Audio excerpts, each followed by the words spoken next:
لیکن موت کو بلایا ہے. دوسرا اللہ کو بلایا ہے. سب سے بڑا گناہ یہی کہ اللہ کو بلایا ہے. اللہ کو بلانے کا مطلب یہ ہے کہ یہ فکر نہیں ہے کہ اللہ مجھ سے راضی ہے کہ ناراض ہے. ہاں، اللہ نے مجھ پر کچھ ذمہ داری ڈالی ہے، اللہ مجھ سے سوال کریں گے. ہاں، یہ بھول گئے، یہ بھول گئے. اگر اللہ کے دین کی یہ محنت ہوتی رہی تو یہ دونوں بیماریاں نکل جائے گی. آدمی موت کے لیے تیار رہے گا، موت کے لیے تیاری کرے گا، اللہ تعالیٰ کو راضی کرنے کی فکر میں رہے گا. کیونکہ ہدایت آئے گی، محنت سے ہدایت آتی ہے، اور ہدایت کے بعد یہ بیماری ختم ہو جاتی ہے. اس لیے یہ اجتماع کیے جاتے ہیں، اس لیے یہ مجلسیں کی جاتی ہے، یہ محنت کی جاتی ہے. یہ کوئی رواجی بات نہیں ہے، یہ کوئی پروگرام نہیں ہے، یہ تو یہ کام ہے زندگی میں لانے کے لیے. اس لیے ضروری باتیں ہیں جو میں کہہ رہا ہوں. اس کو ہر آدمی اپنے دل میں بٹھاوے اور جماوے، اور کوئی بھی اس مجمع میں سے محروم نہ جاوے. کوئی بھی اس مجمع میں سے محروم نہ جاوے کہ اتنا بڑا کام ہوا ہے، ساری دنیا میں پھیلا ہوا ہے، لاکھوں آدمی کو ہدایتیں ہو گئی ہے، میں کیوں خالی رہوں، میرا گھر کیوں خالی رہے.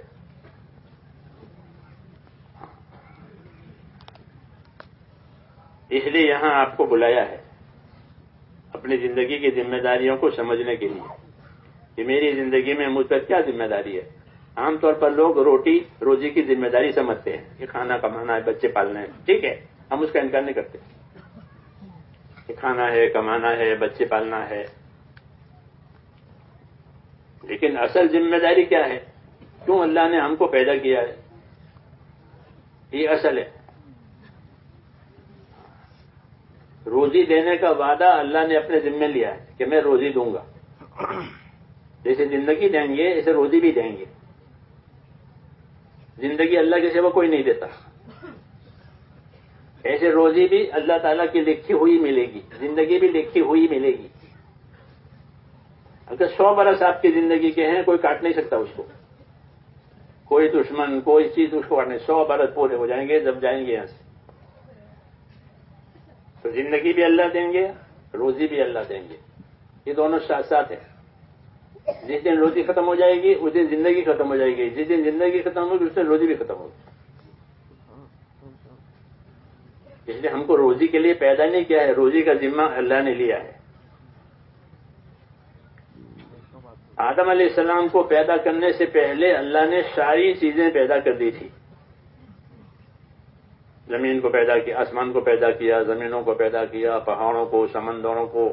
پھر زمین کے اندر کیا کیا چیزیں ہوگی، سونا اور چاندی اور اناج اور فروٹ اور یہ سب اندر یہ بتا دیا. قرآن حدیث میں ایسا ہے. پھر آخر میں آدم علیہ السلام کو پیدا کیا تھا، چھٹے دن شام کو. پہلے آدم علیہ السلام کی ساری آسمان زمین سب. پھر آدم علیہ السلام کو پیدا کیا، پھر ان کو جنت میں رکھا، پھر ان کو زمین پر اتارا. اور زمین پر اتار کر یہ کہا کہ ہم نے تمہاری ضروریات کا سارا سامان بنا دیا ہے. سورج بھی بنایا، چاند بھی بنایا، ہوا، پانی، آگ، جتنی ضرورت کی چیزیں ہیں وہ سب میں نے بنا دی ہے. اور جتنی مخلوق ہیں وہ تمہاری خدمت کے لیے بنی ہے. ہوا خدمت کرے گی، چاند سورج خدمت کریں گے، جانور آپ کی خدمت کریں گے. ہاں، جانور کبھی ہڑتال نہیں کریں گے جیسے مزدور لیبر ہڑتال کرتے ہیں کہ ہم کام نہیں کرتے. جانور کبھی ہڑتال نہیں کریں گے. ہاں، اگر آپ نے بھینس پالی ہے تو بھینس چارہ کھائے گی، دودھ دے گی. گھوڑا پالا ہے تو چارہ کھائے گا، آپ کی سواری کے لیے تیار رہے گا، آپ لگام کے لیے تیار، رسی کے لیے تیار، سب کے لیے تیار. ہاتھی پالا ہے تو وہ بھی تیار ہے. ورنہ ہاتھی کتنا طاقتور ہے، کتنا خطرناک ہے، لیکن وہ پابند ہے آپ کا. وہاں دہلی نظام الدین میں عید کے دن، اب تو نہیں آتے، پہلے آتے تھے، ہاتھی والا جو ہے وہ وہاں آتا تھا، نظام الدین محلہ، مسلمانوں کا محلہ، عید کا دن، تو وہ ہاتھی لا کے کھڑا کرے وہیں مسجد کے پاس. بچے ہاتھی سے کھیلے، یوں پیسے ڈالے، عید کے دن پیسے تو ہوتے ہیں بچوں کے پاس، تو روپیہ یہ پیسہ ڈالے، تو ہاتھی وہ روپیہ لے کر کے اوپر دے، اوپر بیٹھا ہوا ہے وہ، اور جو چارہ دیا ہے وہ چارہ خود کھاتا ہے، جو پیسہ ہوتا ہے وہ اوپر دیتا ہے. یہ میں نے خود دیکھا. اور وہ بچوں کو پیسے لے کے بٹھاتا ہے ہاتھی پر، جیسے چڈول والے بٹھاتے ہیں. وہ ہاتھی کچھ نہیں کہتا، سب تابع ہے وہ، پابند. یہ کیوں کہ اللہ نے ہر چیز کو انسان کی خدمت کے لیے پابند کیا ہے. وَسَخَّرَ لَكُم مَّا فِي الْأَرْضِ جَمِيعًا، کہ زمین کی تمام چیزیں تمہاری خدمت کے لیے میں نے پیدا کر دی ہے. سمندر بھی آپ کی خدمت کے لیے ہے.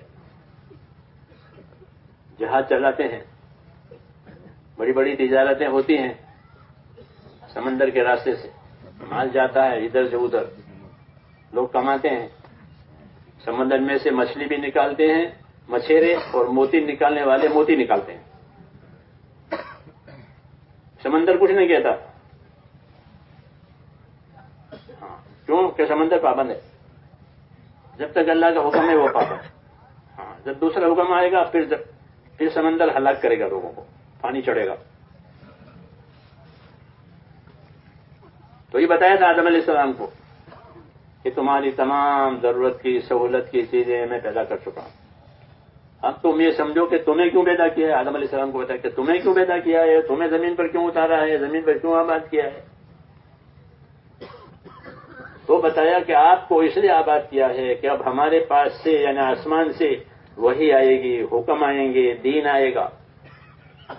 اس دین کو دنیا میں عمل کر کے پھیلانا یہ آپ کا کام ہے. آدم علیہ السلام سے یہ کہا جو اس دین کا پابند ہوگا وہ کامیاب ہوگا، جو دین کا پابند نہیں ہوگا وہ ناکام ہوگا. یہ سمجھایا، وہی بتایا. جو دین کا پابند ہوگا وہ کامیاب ہوگا، جو دین کا پابند نہیں وہ نامراد ہوگا. چاہے اس کو حکومت ملے، دولت ملے، زمین ملے، مال ملے، مگر اگر دین نہیں ہے تو وہ نامراد ہے. یہ بتایا.